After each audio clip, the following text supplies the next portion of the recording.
Welcome to the next lecture guys. तो आज के इस लेक्चर में हम डीसी मशीन के क्वेश्चंस करने वाले हैं। 38 क्वेश्चन, जैसे कि आपको पता है हम 1000 क्वेश्चन की सीरीज चला रहे हैं। तो 38 क्वेश्चन कल तक वाले लेक्चर में हो गए थे। आज 39 क्वेश्चन से हम कंटिन्यू करने वाले हैं। तो देखिए, आज मैंने डीसी मशीन के क्वेश्चन उठाए हैं। डीसी मशीन के क्वेश्चन थोड़े से पढ़ने में बड़े हो सकते हैं, लेकिन होते बहुत आसान है। वो मैं आपको बताऊंगा। आपको बिल्कुल भी चिंता करने की जरूरत नहीं है, मैं यहाँ पे हूँ। तो सबसे पहले चैनल को सब्सक्राइब कर लीजिए। और अगर आपको नोट्स या फिर प्रैक्टिस सेट्स चाहिए इलेक्ट्रिकल इंजीनियरिंग के, तो हमारे टेलीग्राम ग्रुप में पड़े हैं, आप वहां से जाके डाउनलोड कर सकते हो। टेलीग्राम ग्रुप का जो लिंक है वो मैंने डिस्क्रिप्शन बॉक्स में डाल के रखा है, वहां से आप ले लीजिए। तो चलिए, डरिएगा मत बिल्कुल भी क्वेश्चन से। क्वेश्चन डीसी मशीन के मैंने पहले ही बता दिया कि थोड़े से बड़े होते हैं, फालतू की इंफॉर्मेशन ज्यादा होती है। आपको सिर्फ ये काम करना है कि काम की इंफॉर्मेशन को चूज करके आंसर निकाल लेना है। तो सबसे पहला, ये तो छोटा सा क्वेश्चन है, आगे हम देखेंगे कैसे क्वेश्चन हमें सॉल्व करना है बड़े वाले। यहाँ पे क्या बोला जा रहा है कि एक डीसी मशीन है जिसमें 4 पोल हैं और टोटल टर्न्स उसकी आर्मेचर वाइंडिंग में है 100। एक टर्न का जो ईएमएफ है वो 10 वोल्ट है। Then find the power for lap and wave winding when the total current for one path is 10 ampere. तो देखिए, इस क्वेश्चन को कैसे आप सॉल्व करेंगे। तो सबसे पहले हमें दोनों वाइंडिंग दी गई है, लैप और वेव। तो एक एक करके दोनों वाइंडिंग के लिए सॉल्व करते हैं। पहले सॉल्व करते हैं for lap.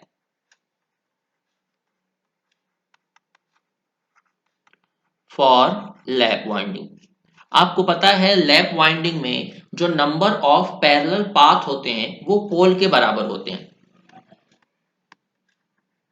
Number of parallel path is equal to poles. Poles कितने दिए गए हैं हमें? 4। तो नंबर ऑफ पैरेलल पाथ हो गए 4। तो हमें 4 पैरेलल पाथ दिए गए हैं।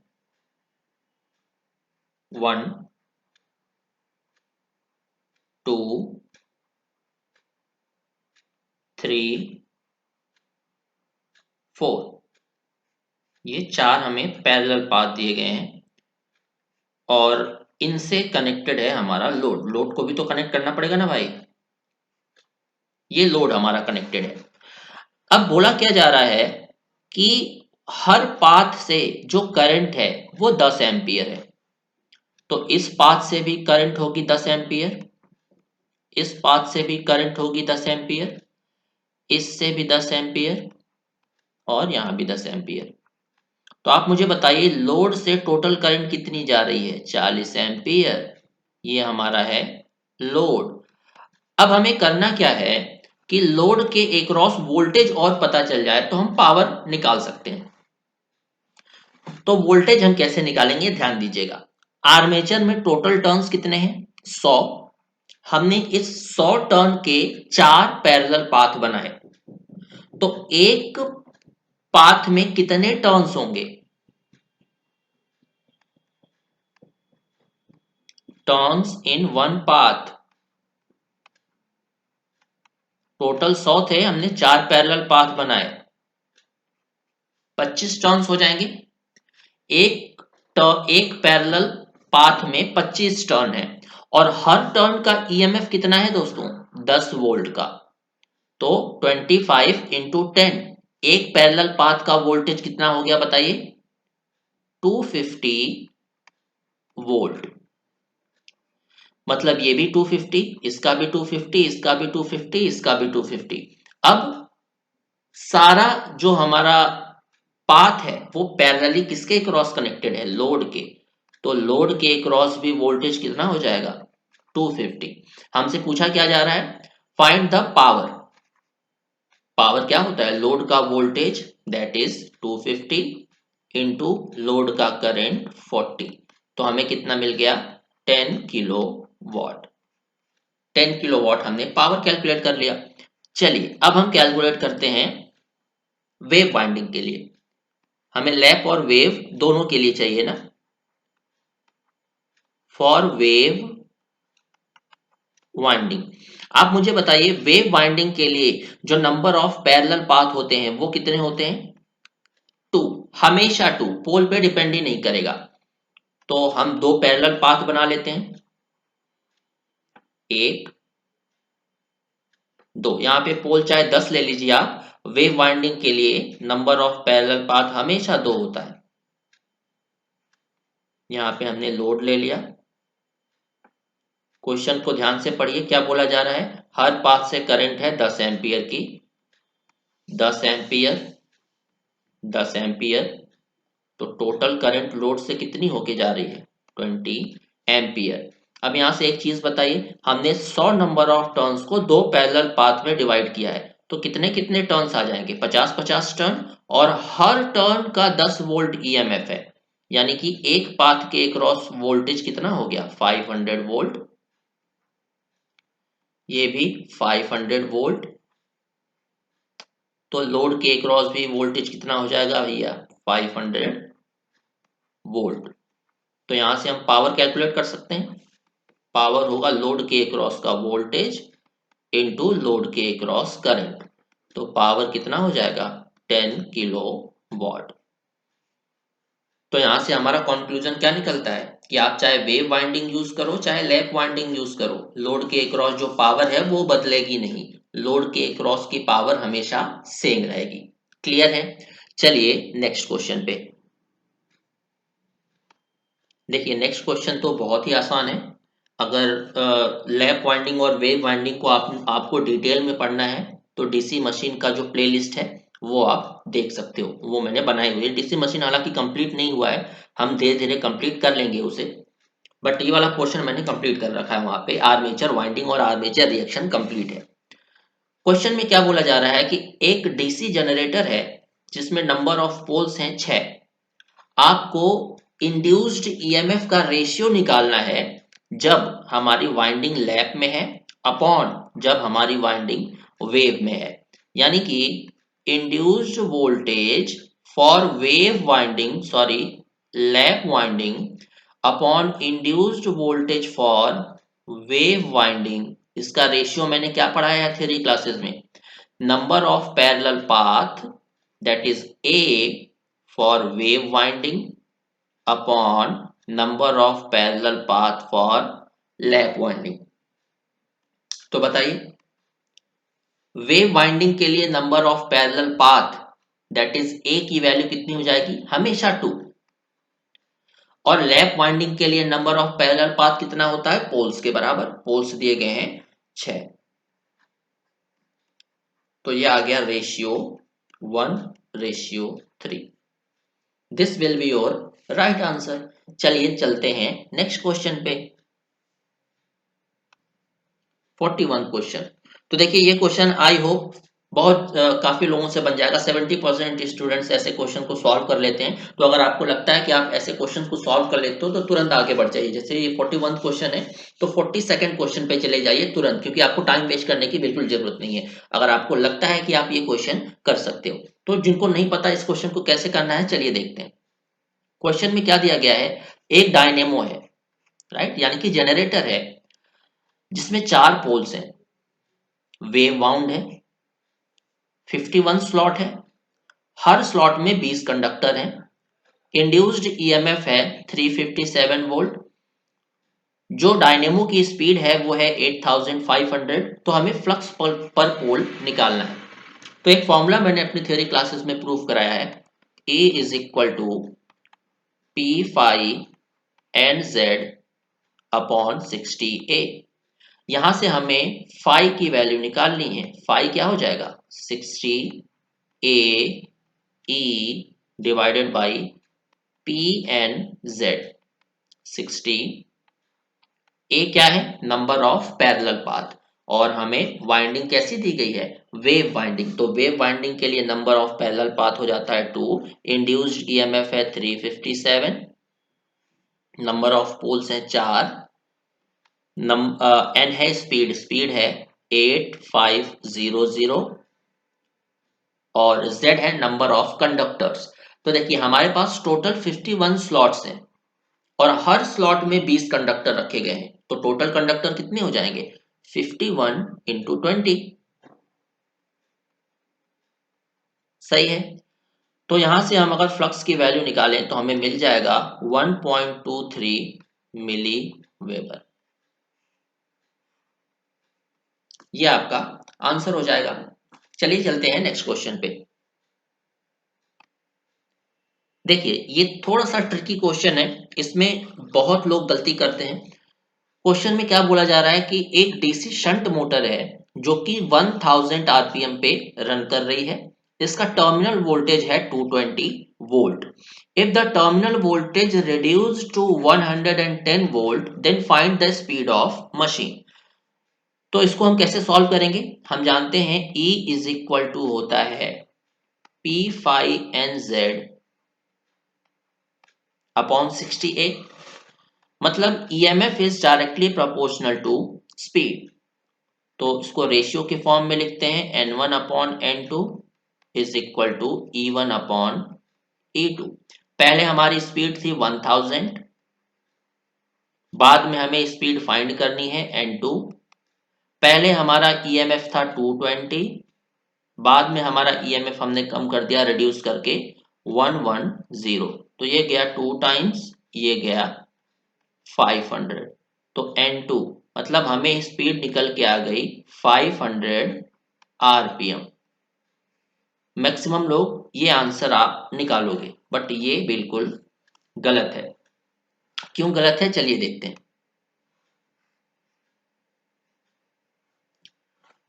अगर हम डीसी शंट मोटर का डायग्राम बनाते हैं,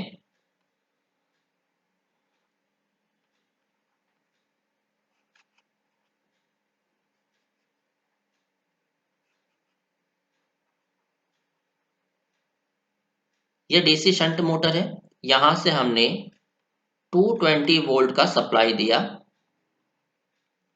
यहां से लाइन करंट गई, लाइन करंट यहां डिवाइड हो गई, ये फील्ड करंट, ये है आर्मेचर करंट। अब हम जानते हैं कि जो फील्ड करंट है वही हमारी फ्लक्स बनाती है, तो field current is directly proportional to flux. तो यहाँ पे फील्ड रेजिस्टेंस है RF। तो यहाँ पे अगर आप इस पर्टिकुलर कंडीशन में फील्ड करंट की वैल्यू निकालो तो क्या आएगी?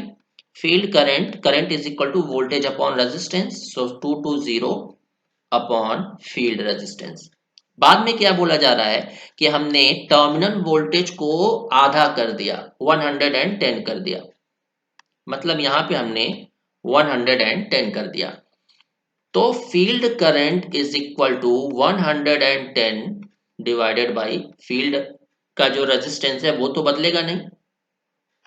तो मुझे बताइए जब हमारा वोल्टेज सप्लाई 220 था तब फील्ड करंट, और जब हमारा वोल्टेज सप्लाई 110 वोल्ट था तब हमारी फील्ड करंट में अंतर आ रहा है।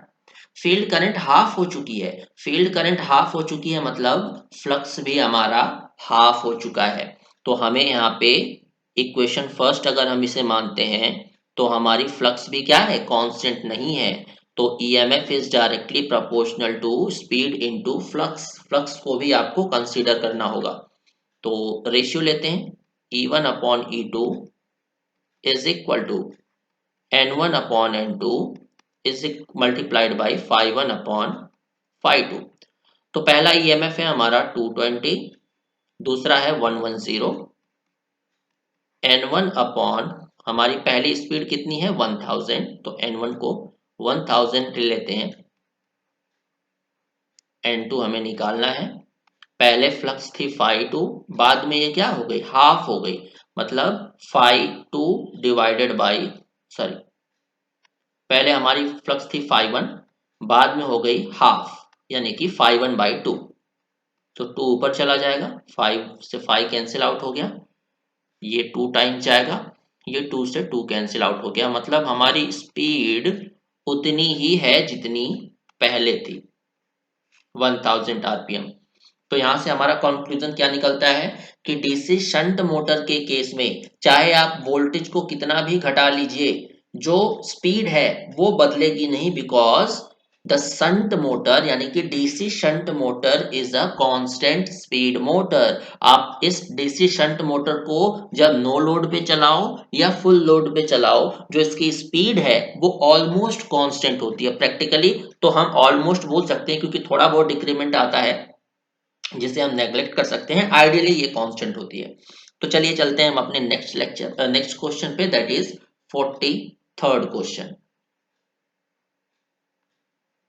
ये क्वेश्चन बहुत ही ध्यान से पढ़िएगा, बहुत इंपॉर्टेंट क्वेश्चन है। क्या बोला जा रहा है कि एक डीसी सीरीज मोटर है 240 वोल्ट की, जो 40 एम्पियर की करंट ले रही है और रोटेट कितने पे हो रही है, 1500 आरपीएम पे। इसका आर्मेचर रेजिस्टेंस है 0.3 ओम। तो आपको बताना है कि the value of resistance which must be added to obtain rated torque, या कितने वैल्यू का आप रेजिस्टेंस ऐड करो कि जो स्पीड है वो 1500 आरपीएम से 1000 आरपीएम पे आ जाए। तो वोल्टेज और स्पीड के बीच का रिलेशन क्या होता है, E is equal to P5NZ upon 60A। सब कुछ अगर कांस्टेंट है तो EMF is directly proportional to speed, यानी कि E1 upon E2 is equal to N1 upon N2। तो सबसे पहले हम E1 कैलकुलेट करते हैं। तो E1 is equal to VT minus IA ये होता है मोटर का फॉर्मूला। तो E1 is equal to terminal voltage हमें दिया गया है 240 माइनस आर्मेचर करंट हमें दिया गया है 40 एम्पियर का, इनटू आर्मेचर रेजिस्टेंस है 0.3। तो यहां से E1 की वैल्यू हमें मिल गई 228 वोल्ट। अब हमसे बोला जा रहा है कि हम कितना रेजिस्टेंस ऐड करें कि हमारा जो स्पीड है वो 1000 आरपीएम पे आ जाए। तो E2 is equal to VT minus IA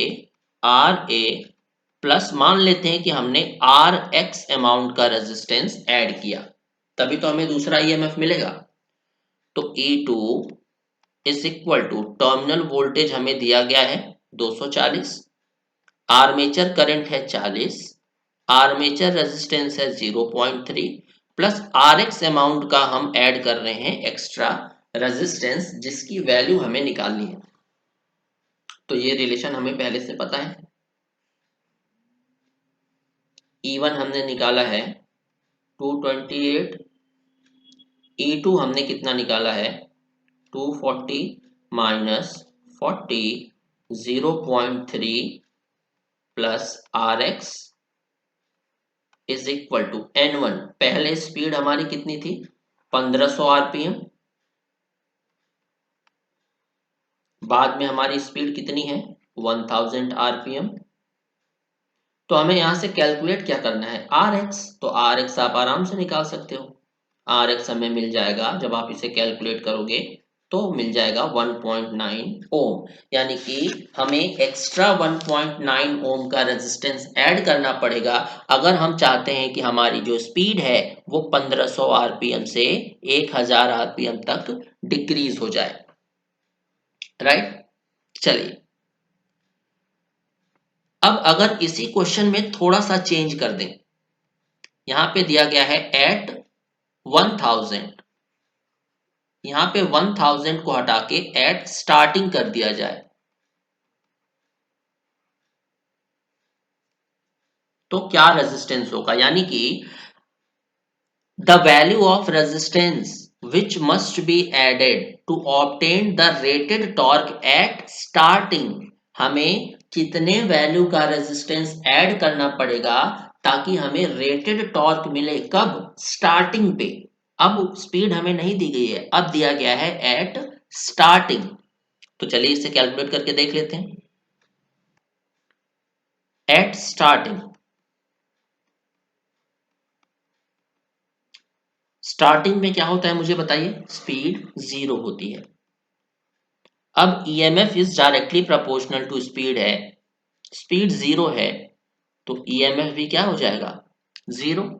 तो इस पर्टिकुलर कंडीशन में हम कितना रेजिस्टेंस ऐड किए होंगे, तो देखिए EMF is equal to V minus RA plus RX है एक्स्ट्रा रेजिस्टेंस। तो EMF तो 0 है, तो ये आ गया 0 is equal to V minus I A R A plus R X. Negative वाले टर्म को लेफ्ट हैंड साइड लेके जाइए और वैल्यू पुट कर दीजिए। वी की वैल्यू है हमें 240, आर्मेचर करंट हमारा दिया गया है कितना 40, आर्मेचर रेजिस्टेंस है 0.3 प्लस एक्स्ट्रा रेजिस्टेंस हमने कितना ऐड किया, तो ये कैंसिल आउट हो जाएगा 6 टाइम्स। तो एक्स्ट्रा रेजिस्टेंस आ जाएगा 6 माइनस 0.3, तो आर एक्स हमें मिल गया 5.7 ओम। मतलब 5.7 ओम का रेजिस्टेंस हमें एक्स्ट्रा ऐड करना पड़ेगा अगर हम स्टार्टिंग में रेटेड टॉर्क चाहते हैं। चलिए 44th क्वेश्चन पे चलते हैं। 44th क्वेश्चन जैसा कि मैंने बताया था कि डीसी मशीन के जो क्वेश्चंस होते हैं वो सिर्फ देखने में बड़े होते हैं, ये बहुत ही आसान क्वेश्चन है। यहाँ पे आपसे पूछा क्या जा रहा है कि एक डीसी सीरीज मशीन है 220 वोल्ट की, अगर हम इसमें 20 एम्पियर और 200 वोल्ट की सप्लाई देते हैं एज अ जनरेटर और आर्मेचर रेजिस्टेंस इसका 0.2 ओम है। इतना तक समझ में आ गया आपको। अब क्या बोला जा रहा है कि इस जनरेटर को अगर हम मोटर की तरह चलाते हैं, if the machine is now operated at motor eight same terminal voltage and current, मतलब इस जनरेटर को अब हम मोटर की तरह चला रहे हैं बट ये वोल्टेज 200 वोल्ट और ये करंट 20 एम्पियर दोनों बराबर है, बट जो फ्लक्स है वो हमने 10% इंक्रीज कर दिया मोटर के केस में, then the ratio of motor speed to generator speed is, तो मोटर की स्पीड अपॉन जनरेटर की स्पीड की वैल्यू क्या होगी। हम जानते हैं EMF is directly proportional to speed, मतलब EMF in the case of motor upon EMF in the case of generator is equal to, हमें क्या पता लगाना है मोटर स्पीड, तो मोटर की स्पीड अपॉन जनरेटर की स्पीड यानी कि एनएम अपॉन एनजी की वैल्यू हमें निकालना है। तो सबसे पहले ईएमएफ ऑफ मोटर निकाल लेते हैं। सो ईएमएफ मोटर का फॉर्मूला क्या होता है, V minus I A R A, तो E M is equal to V कितना आएगा 200 या 220, तो बहुत बच्चे कंफ्यूज होके 220 लिख देते हैं, बट ध्यान दीजिएगा 220 तो इसकी रेटिंग है मशीन की, मतलब 220 वोल्ट तक हम इस पे अप्लाई कर सकते हैं, बट अप्लाई कितना कर रहे हैं, सप्लाई कितना दे रहे हैं 200 वोल्ट, राइट। ये मशीन का जो टर्मिनल वोल्टेज है वो 200 वोल्ट है, 220 तो इसकी रेटिंग है, 220 नहीं रखना है हमें 200 रखना है। टर्मिनल वोल्टेज है 200, आर्मेचर करंट है 20, आर्मेचर रेजिस्टेंस है 0.2, तो मोटर का जो ईएमएफ है हमें मिल गया 196 वोल्ट। अब हम कैलकुलेट कर लेते हैं जनरेटर का ईएमएफ, तो जनरेटर का ईएमएफ क्या होता है V plus I A R A. Generator क्या बोला जा रहा है कि जो वोल्टेज और करंट है वो हमें सेम रखना है जब हम इसे जनरेटर या मोटर की तरह ऑपरेट कर रहे हैं। देखिए same terminal voltage and current, तो टर्मिनल वोल्टेज अभी भी 200 होगा, करंट अभी भी 20 होगा, आर्मेचर रेजिस्टेंस तो वही होगा, हमने उससे बदला नहीं है। तो EMF generated in the case of generator कितना हो जाएगा 204 वोल्ट। अब EMF in the case of motor 196, EMF in the case of generator 204 is equal to क्या आ जाएगा दोस्तों, speed in the case of motor upon speed in the case of generator। but इस increase in flux का क्या लोचा है, flux increases by 10%, इसको भी तो हमें इंक्लूड करना पड़ेगा, यानी कि जब हम इस मशीन को मोटर की तरह चला रहे हैं उस कंडीशन में जो फ्लक्स है वो 10% बढ़ चुकी है, तो ईएमएफ का फॉर्मूला मैंने आपको क्या बताया था, EMF is equal to P phi N Z upon 60A। मतलब अगर हम फ्लक्स को कांस्टेंट नहीं लेते हैं तो EMF is directly proportional to flux into speed. तो स्पीड तो हमने ले लिया, हमें फ्लक्स को भी कंसीडर करना पड़ेगा। Flux in the case of motor upon flux in the case of generator. So 196 divided by 204 is equal to speed in the case of motor upon speed in the case of generator multiplied by generator की flux. अब motor के case में हमने क्या किया, flux को 10% बढ़ा दिया, मतलब 1.1 times of flux in the case of generator. तो ये कैंसिल आउट हो गया, हमें मोटर का स्पीड का रेशियो अपॉन जनरेटर का स्पीड का रेशियो कितना मिला, 196 डिवाइडेड बाई 204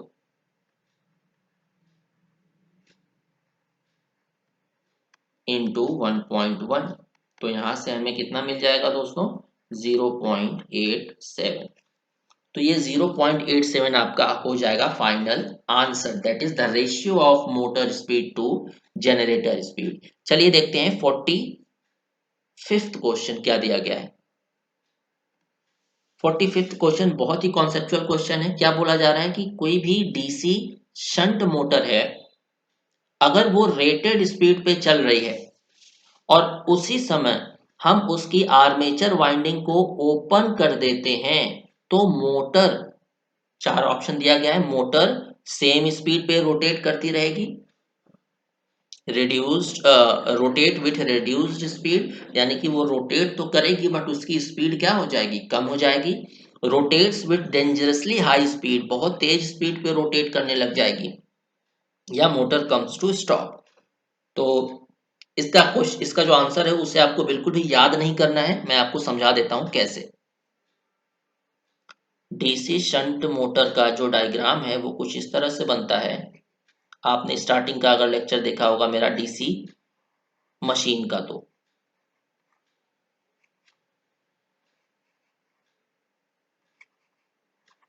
राइट, यहां से हम दे रहे हैं हमारा टर्मिनल वोल्टेज, यहां से टोटल करंट जा रही है, ये टोटल करंट चली गई एक पार्ट आर्मेचर में, एक पार्ट चला गया फील्ड में।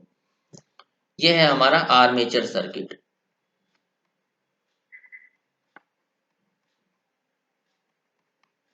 ये है हमारा फील्ड सर्किट।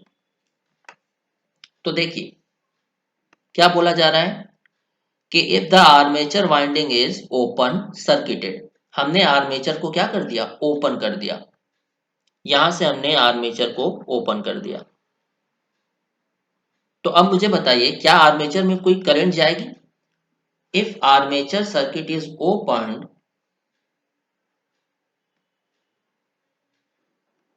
हमने कुछ इस तरह से आर्मेचर को ओपन कर दिया, तो आर्मेचर करंट क्या हो जाएगी, जीरो। अब आर्मेचर में करंट ही नहीं जा रही है तो आर्मेचर ऑपरेट कैसे करेगा, आर्मेचर फ्लक्स बनेगी ही नहीं, आर्मेचर में करंट जाएगा ही नहीं, क्योंकि हमारा मोटर का ऑपरेशन क्या बोलता है कि when a current carrying conductor placed in a magnetic field it start rotate. तो अगर करंट कैरिंग कंडक्टर यानी कि आर्मेचर को फील्ड फ्लक्स के इन्फ्लुएंस में रखा जाता है तब वो रोटेट करता है। तो जब करंट कैरिंग कंडक्टर ही नहीं है तो फिर जो लॉरेंज लॉ है वो फेल हो गया, मतलब motor will not operate, motor will comes to standstill, so the motor will stop. Option D will be the right answer, correct. चलिए चलते हैं नेक्स्ट क्वेश्चन पे 46। देखिए 46 क्वेश्चन क्या बोला जा रहा है कि एक डिफरेंशियली कंपाउंडेड मोटर है running at rated speed, then what will happen when. एक डिफरेंशियली कंपाउंडेड मोटर है जो कि अपने नॉर्मल रेटेड स्पीड पे काम कर रही है, तो क्या होगा अगर हम उसकी सीरीज फील्ड वाइंडिंग को ओपन कर दें, उसकी शंट फील्ड वाइंडिंग को ओपन कर दें, या शंट फील्ड वाइंडिंग को शॉर्ट कर दें। चलिए देखते हैं। तो सबसे पहले हम बनाते हैं डिफरेंशियल कंपाउंड मोटर का डायग्राम, तभी आप समझ पाओगे।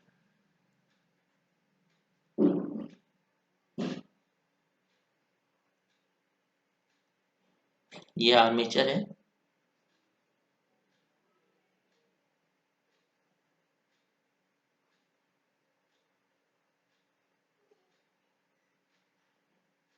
ये फील्ड वाइंडिंग, यहां से फील्ड करंट जाएगी,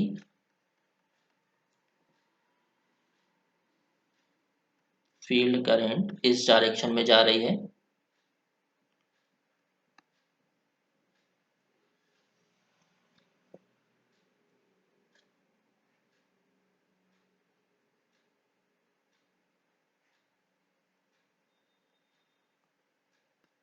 राइट। तो ये है हमारा टर्मिनल वोल्टेज, ये है हमारी सीरीज करंट, सीरीज वाइंडिंग की करंट ISE। तो डिफरेंशियल कंपाउंड मोटर में क्या होता है कि जो शंट वाइंडिंग है उसकी फ्लक्स को अपोज करता है कौन, सीरीज वाइंडिंग की फ्लक्स। यानी कि for differential compounding, for differentially compound motor, differentially compound motor, जो टोटल फ्लक्स होती है phi total is equal to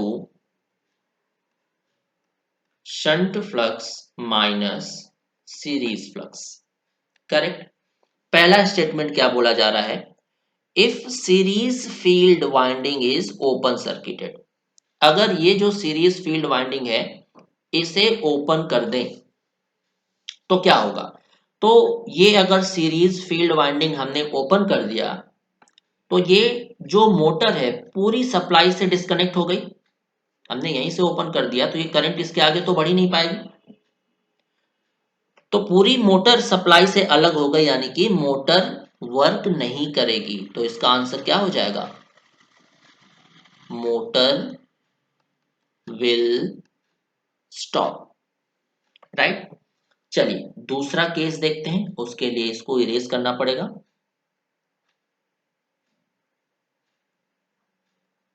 चलिए दूसरा केस क्या बोला जा रहा है, if shunt field winding is open circuited, अगर शंट फील्ड वाइंडिंग ओपन हो गई तो क्या होगा। तो अगर शंट फील्ड वाइंडिंग को हमने यहां से ओपन कर दिया तो फील्ड करंट क्या हो गई, जीरो। अगर फील्ड करंट जीरो हो गई तो फील्ड फ्लक्स हमारा जीरो हो जाएगा, या नॉर्मली फ्लक्स हमारा जीरो हो जाएगा। और हम क्या जानते हैं, EMF is equal to P phi N Z upon 60A। तो देखिए यहाँ पे ना ईएमएफ की बात की जा रही है, ना पोल्स की, ना नंबर ऑफ कंडक्टर की, ना पैरेलल पाथ की, तो ये सारी चीजें कांस्टेंट हो जाएंगी। तो यहाँ पे हमें क्या देखने को मिलेगा, speed is inversely proportional to flux. अब फ्लक्स अगर जीरो हो गई तो शंट फ्लक्स क्या हो गई, जीरो। तो टोटल फ्लक्स क्या हो गई, बहुत तेजी से डिक्रीज होगी, टोटल फ्लक्स तो नेगेटिव में चली जाएगी। अगर ये शंट फ्लक्स हमारी जीरो हो गई, टोटल फ्लक्स बहुत तेजी से नीचे जाएगी, कम होगी, तो स्पीड बहुत तेजी से बढ़ेगी। सो इसका आंसर क्या होगा, rotates at, the motor will start rotating at very high speed। Sorry यहाँ पे बी का आंसर लिख देता हूं मैं,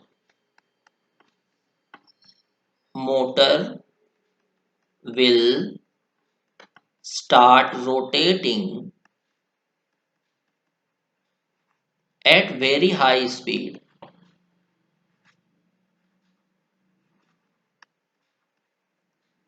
और इस हाई स्पीड की रोटेशन क्या होगी, ऑपोजिट डायरेक्शन या सेम डायरेक्शन। देखिए जब ये शंट फ्लक्स जीरो हुआ, शंट फ्लक्स जीरो हुआ तो ये फ्लक्स नेगेटिव हो गई ना, -5 SC, फ्लक्स नेगेटिव हो गई, तो जो स्पीड बढ़ेगी बहुत ज्यादा वो रिवर्स डायरेक्शन में होगा, at a very high speed in reverse direction.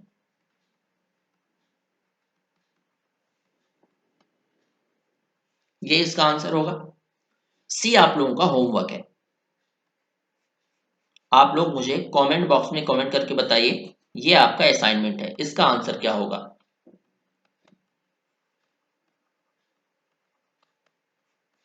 Right, चलिए चलते हैं नेक्स्ट क्वेश्चन पे। देखिए नेक्स्ट क्वेश्चन बहुत आसान है, ये फॉर्मूला बेस्ड क्वेश्चन है। अगर आपने आर्मेचर रिएक्शन वाला मेरा लेक्चर देखा होगा, प्लेलिस्ट में पड़ा है डीसी मशीन का, तो आप इस क्वेश्चन को बड़े आराम से सॉल्व कर सकते हो। क्या बोला जा रहा है कि एक 6 पोल 148 एम्पियर का डीसी शंट जनरेटर है, जिसमें टोटल 480 कंडक्टर्स हैं और ये वेव बाउंडेड है, करेक्ट। इसकी फील्ड करंट की वैल्यू है 2 एम्पियर। तो आपको बताना है इसका डीमैग्नेटाइजिंग और cross magnetising ampere turn per pole at full load. Right, आपको क्या बताना है, डीमैग्नेटाइजिंग और cross magnetising ampere turn per पोल। दो कंडीशन दी गई है। एक तो आपको बताना है जब आपका ब्रश जीएनए पे है, यानी कि ज्योमेट्रिकली न्यूट्रल एक्सिस पे, और दूसरा आपको बताना है जब आपका ब्रश जीएनए से 5 डिग्री शिफ्ट कर गया है। तो सबसे पहले हम निकालते हैं, when brushes are on GNA,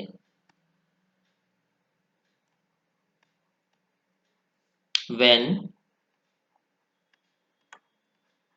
brushes are on geometrical neutral axis। तो आपने अगर थ्योरी लेक्चर देखा होगा, तो जब हमारे ब्रशेस ज्योमेट्रिकली न्यूट्रल एक्सिस पे होते हैं तो एंगल कितना होता है, थीटा, ये होता है 0। चलिए हमें निकालना है डीमैग्नेटाइजिंग और cross magnetising ampere turn per पोल।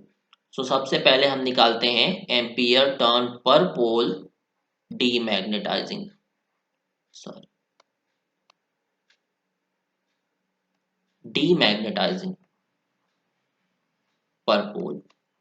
फॉर्मूला क्या डिराइव कराया था मैंने, याद करिए, 4 theta upon 360 into 1/2 z upon p I A upon A.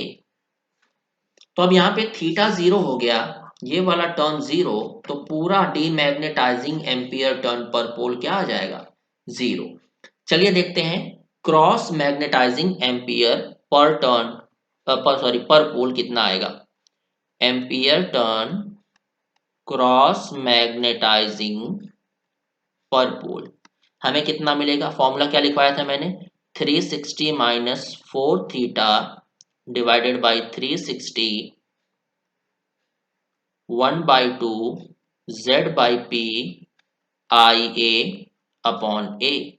तो अब यहाँ पे थीटा 0 हो गया, ध्यान से देखिए थीटा 0 है जब हमारे ब्रशेस कहाँ पे हैं, जीएनए पे। तो ये थीटा हो गया 0, मतलब 360 से 360 कैंसिल आउट हो गया। तो 1/2 इंटू जेड क्या है, नंबर ऑफ कंडक्टर्स कितना दिया गया है क्वेश्चन में, 480। नंबर ऑफ पोल्स हैं 6।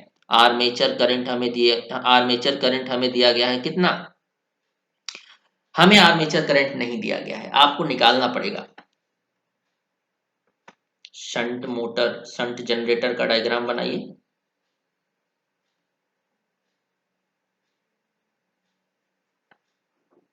ये जो 148 दिया गया है ना, ये टोटल करंट है जो लोड को सप्लाई हो रहा है, 148 एम्पियर। फील्ड करंट कितना दिया गया है, सॉरी फील्ड करंट कितना दिया गया है, 2 एम्पियर। तो आर्मेचर करंट कितना सप्लाई कर रहा होगा, 150। तो आर्मेचर करंट आ जाएगा यहाँ से 150 अपॉन 2। तो जब आप इसे सॉल्व करोगे तो आपको मिल जाएगा 3000 एम्पियर टर्न पर पोल। राइट, तो ए के लिए हमने निकाल लिया। अब सेकंड के लिए हमें निकालना है, जहां पे बोला जा रहा है कि आपके ब्रशेस शिफ्ट कर दिए गए हैं 5 डिग्री।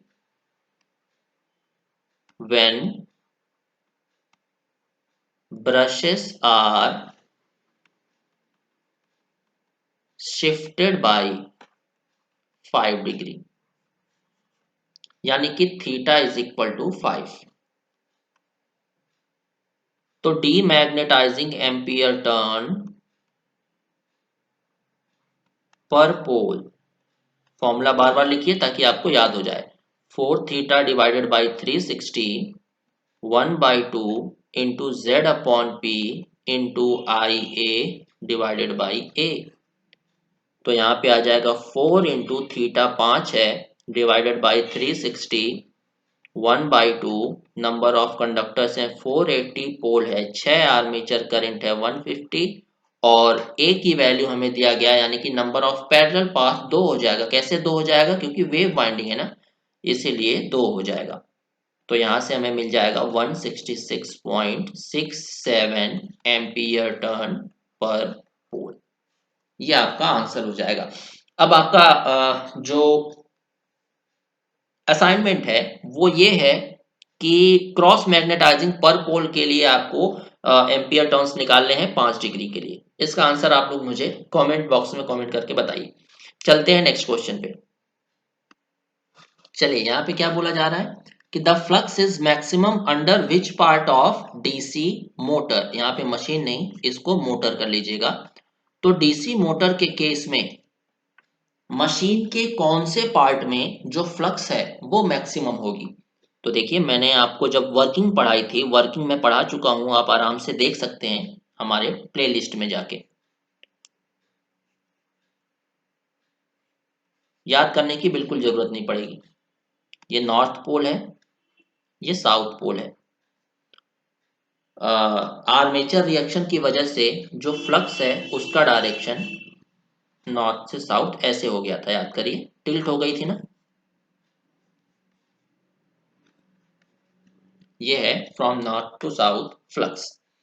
अब हमारी मोटर एंटी क्लॉकवाइज डायरेक्शन में रोटेट कर रही है। तो एंटी क्लॉकवाइज डायरेक्शन में जब ये रोटेट करती है तो ये दो पोर्शन है। सबसे पहले ए और बी, नॉर्थ पोल के दो टिप हैं। ए कौन सा टिप पड़ रहा है? हम इस डायरेक्शन में मूव कर रहे हैं, तो सबसे पहले हमारे पास पड़ रहा है ए पॉइंट। तो ए को हम बोलेंगे leading pole tip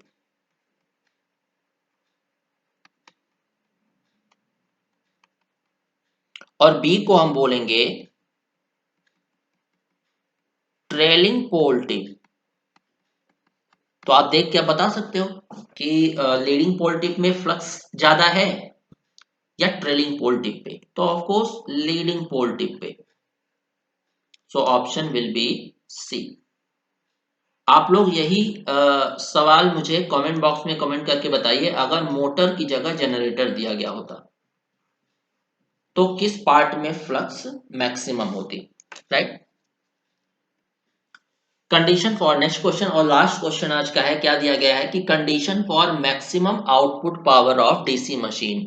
DC machine के केस में मैक्सिमम आउटपुट पावर की कंडीशन क्या होगी डीसी मोटर में, राइट। जनरेटर के लिए अलग होता है, मोटर के लिए अलग होता है। तो देखिए, पावर डेवलप्ड क्या होता है? अगर पावर डेवलप हमारा कहाँ होता है? आर्मेचर में। तो armature EMF into armature current, ये होता है हमारा पावर डेवलप।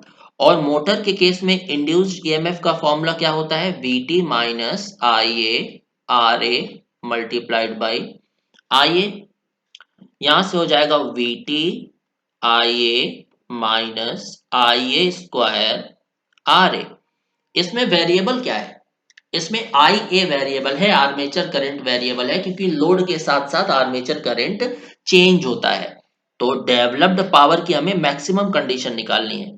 तो हम डेवलप्ड पावर को डिफरेंशिएट कर देते हैं विथ रिस्पेक्ट टू आई ए और इसे पुट कर देते हैं 0 पे। तो आई, इस इक्वेशन को डिफरेंशिएट करिए with respect to I A, तो यह आ जाएगा V T minus 2IA RA is equal to 0। तो IA इज इक्वल टू आ जाएगा VT divided by 2RA। Same EA की इक्वेशन हम क्या जानते हैं? EA is equal to V T minus I A R A. तो यहां से आप एक काम करिए, आई ए की वैल्यू उठा के यहाँ पुट कर दीजिए।